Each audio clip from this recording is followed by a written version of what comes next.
Hi guys, Herbalist40 here and welcome back to the channel. So for today's video I do have quite a bit of information to bring to you, but potentially I'm hoping that this could be one of the few keys that we need to actually solve some things in these mysteries. I'm being vague on that part of things, so I don't want to say mystery and I don't want to say that this is a theory that is proven. I'm just going to say that hopefully this is a key that we can use to unlock certain secrets in the game. Now, to get things kicked off, I'm going to go through a little bit of the process that I went through to come to these conclusions, to kind of, I don't know, back up my theory, I suppose, back up my thoughts on this. So we're going to kick off here at the Templar hotels, and I find it interesting for a start that they are... well, the hotel itself is split by a street and that there's one on each side. I suppose they are representative of a certain hotel in real life, but I didn't find that to be very important right now. First of all, the first thing I did want to point out about these places, and this is something I can't understand or explain, and this is basically this water tower or container that's found on top of the left-hand side building. I wanted to point out that some of these don't actually have water in them. This one does. It's sitting on top of a hotel. It's not actually linked to anything, it's just sitting there. I didn't really understand the purpose of it, so I don't know if anyone wants to jump up in the comments and let me know their thoughts on that, that would be great. But what I found interesting as well is pretty much stuck to the Templar Hotel is this nightclub, which is called the Vault. And this is really interesting, let me tell you. First of all, I'm going to point out that Epsilon are advertising here, obviously, as you can see on the screen right now. But I wanted to point out something else as well, and this is basically what you're going to see here in a second. Right there. What you can see at the top of the building in the pyramid form, or the triangle form, is a symbol for the sun. Now you can call this a sun disk, but the symbol in itself, the circle with a solid circle within it, that's an astrological symbol for the sun. So this kind of got me thinking. I was like, the building's placement is interesting, the name, the vault is interesting.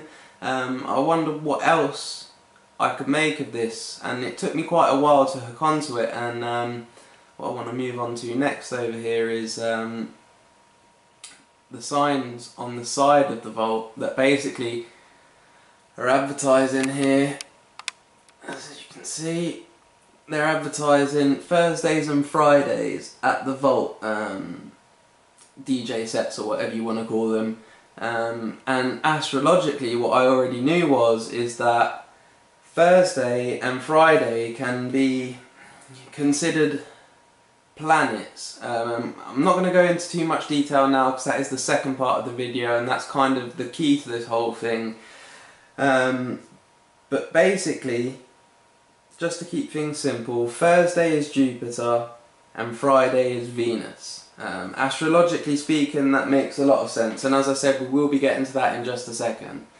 But before we do, I want to point out that there are 3 sun discs on the building. So there's one to the left, one here in the middle, and another one over here to the right.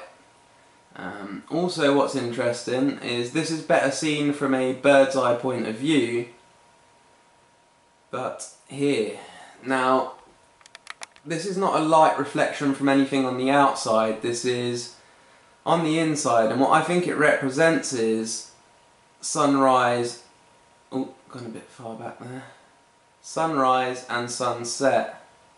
Now, I didn't really get the right angle for this because, as usual, the best perspective for these sorts of things is a bird's eye point of view, and the best way you will see this is with a helicopter. But my point being, we have the sun disk on the side, we have the signs that are advertising, which could be interpreted as Jupiter and Venus. Now,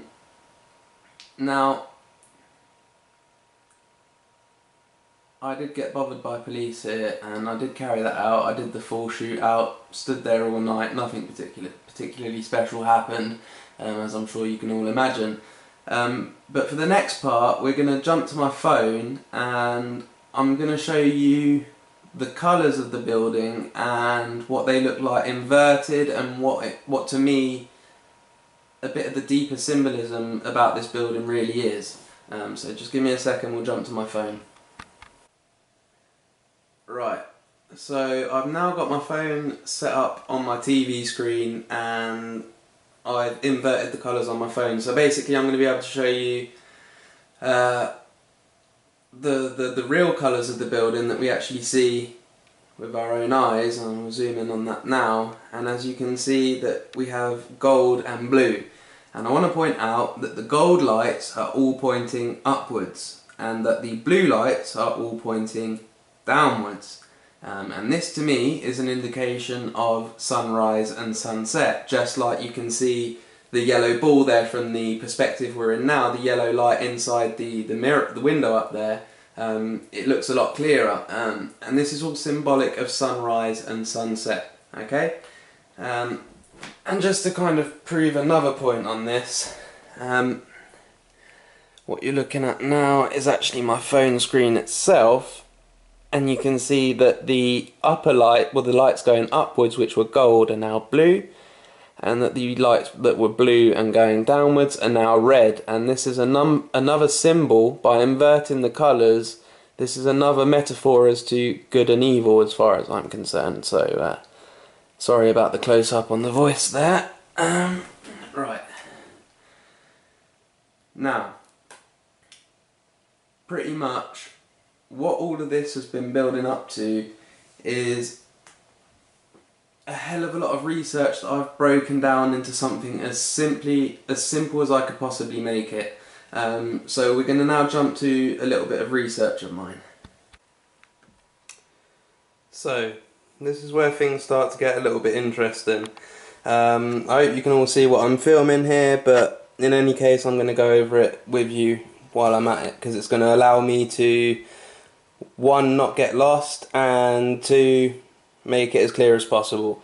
So what I came down to from looking at the sun disk and Venus and Jupiter and the sunrise metaphor and the sundown metaphor, my conclusion, well, my research basically took me to what you're looking at now, which is planetary hours.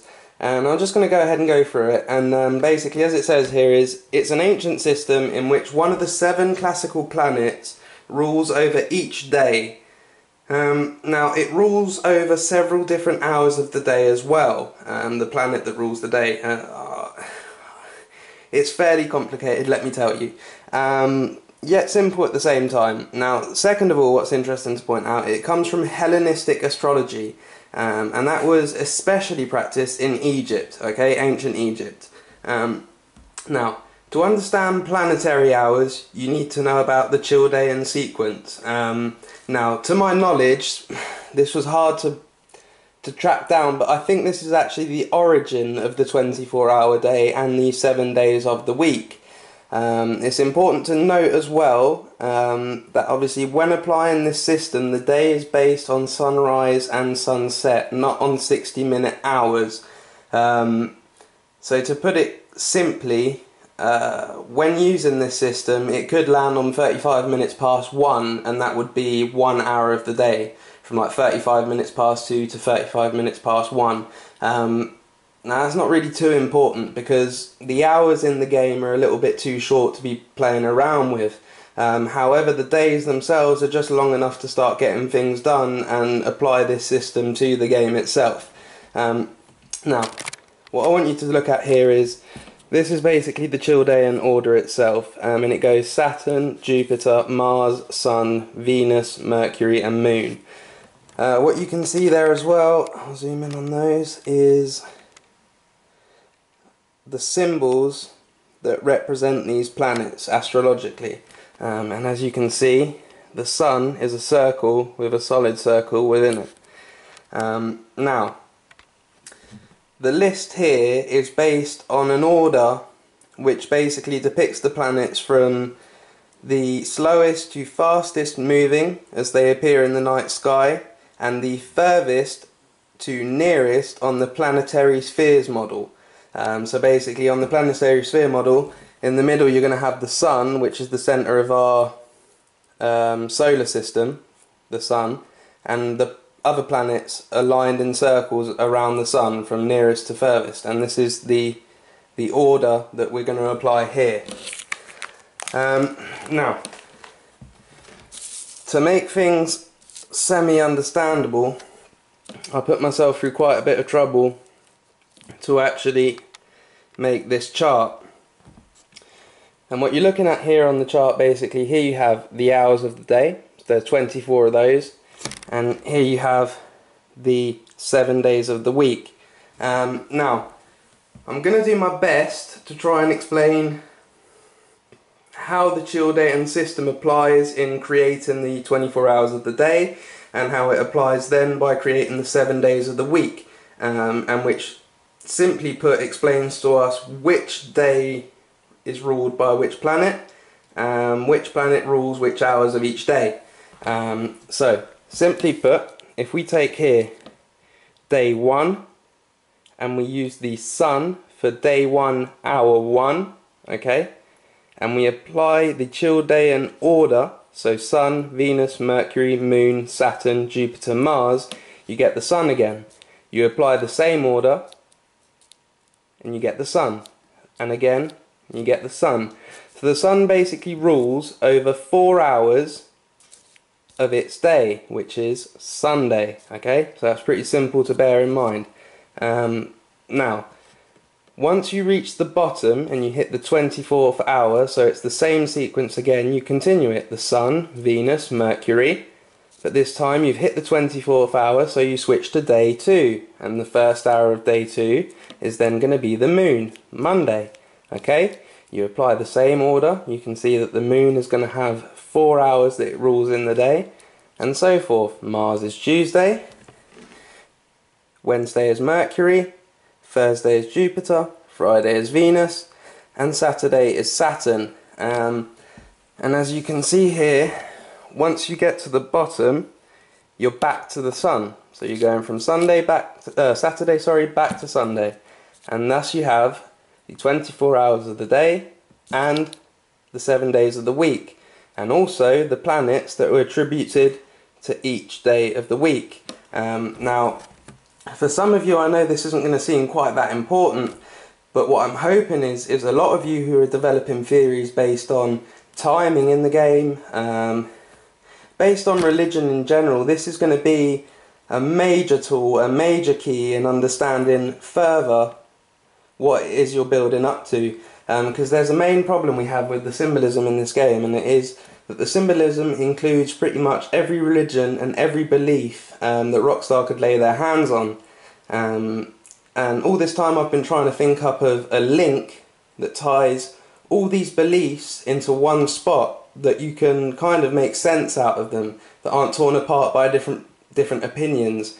And the link that I've found is, as you can see here, astrology. Now, for a lot of you, you're going to be able to use this in-game in various different ways, so I encourage you to go and check this out. I will be coming back to it in future videos as well, but for the time being I want to focus on the way I've listed the order. It ends up here on Saturday, which is Saturn, and now Saturn is very, very interesting, and what we're going to take a look at here is basically Saturn symbolism.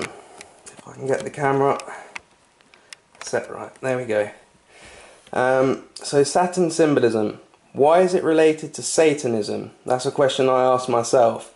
Now, basically, in the book The Key of Solomon, which is something I'm going to be coming back to in the near future, we're not going to stop on that right now, but in this book, The Key of Solomon, it's said to be appropriate to use magic for summoning of souls from Hades, but only of naturally deceased people.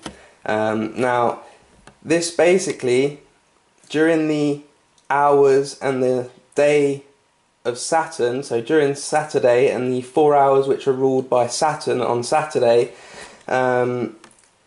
magically, or back then, astrologically and in all that sense of it, it would have been a good time to act out that kind of thing. If you're going to try and revive someone who's died naturally, you do it on a Saturday and on the hours that are ruled by Saturn, to make the spell or the magic you're trying to perform more likely to achieve your goals. Now, it's pointed out it's important to point out that this is basically occult magic, and that it is unholy, because as it says, this is for the naturally deceased only. There are other planets where you can try and revive the dead, but not those who have been murdered, for example, which is a little bit less unholy in its own sense. But those who are naturally dead are supposed to stay dead, let's put it at that. A second thing I wanted to point out about Saturn is that obviously there are many ways that Saturn comes back to 666, but I've chosen the clearest one for you. Basically, it is the 6th planet from the Sun. So when I was talking earlier about planetary spheres, you have the Sun first, and 6 planets away from the Sun, you have Saturn. And also, it's the 3rd to last planet on our solar system. Okay, so you have 2 planets after Saturn, and then it's done. So it holds 3 and 6, which theorists of the Illuminati and the occult and all those people who theorize on that kind of thing, they all point to 3 and 6 being 666. So this is why in Satanism, Saturn is a highly important planet. Now, basically what this is leading me to here is my second step. Now, the second step is going to be geometry. And this is going to be kind of a second key in solving the mystery. Without trying to get lost in my own thoughts, in Michael's house there is a book, and it's called Geometric Patterns. And ever since I've seen that book, I've been trying to research the symbolism behind geometry in different forms, and it's quite vast and quite complex, but I will be trying to break it down for you. But today we're going to stay concentrated on Saturn, which is going to allow me to open up the door to geometry. Now, what you have here is just my basic understanding of how I try and simplify all of this. And what I've written is geometry is of equal importance to maths, as that is in equal importance to numbers, which is equal importance to life. I'm sure you will know this, but life, basically, when looked at a scientific point of view, it's nothing but numbers. But if you take that, you have life, which is equal to time, time which is equal to existence, and existence is equal to our beliefs. Nothing more than that, if you want to keep it simple. So I want you to bear that in mind, but just as food for thought here, one symbol for Saturn is a cross. Now, a common Satanist belief, and this is also backed up by the theorists of the occult, which are people who basically theorize on all the Satanist agendas, etc. But this is backed up by Satanists themselves and the people who theorize on Satanists, is that Lucifer crucified Christ on a cross to trick Christians into following him. Lucifer, Satan, is well known as a deceiver. Basically, his only objective is to get people to reject the Lord and come and follow him. And what I want you to understand is that one of the most common symbols for Saturn is a cross, or an X, as you can see here. But basically, when you invert it or turn it over, the X becomes a cross. Now, Satanists and theorists of the occult believe that this is Satan tricking Christians into worshipping him. Jesus was crucified on the cross, as you all know, which is elongated, but it was only elongated for the purpose of public display. Originally, the top, sides and bottom would have been the same size. There's an extra part to it that makes it go higher up, so that everyone could see. But the point being here is that if the cross is initially a sign for Saturn, I'm going to take you over to the game now, basically, to make my point a little bit easier to explain.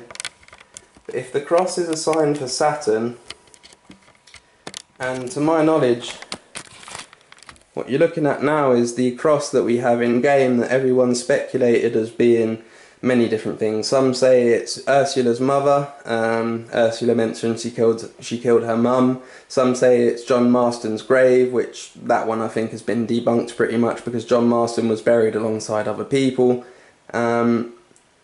but I believe this to be Saturn. Now in my previous video, in one of my previous videos, I pointed out Orion's belt, and I want to give a massive shout out to Jack Treehorn right now, because he's the one I think who pointed out to me that Orion's belt can also be seen in the clothes shops Ponsonbys.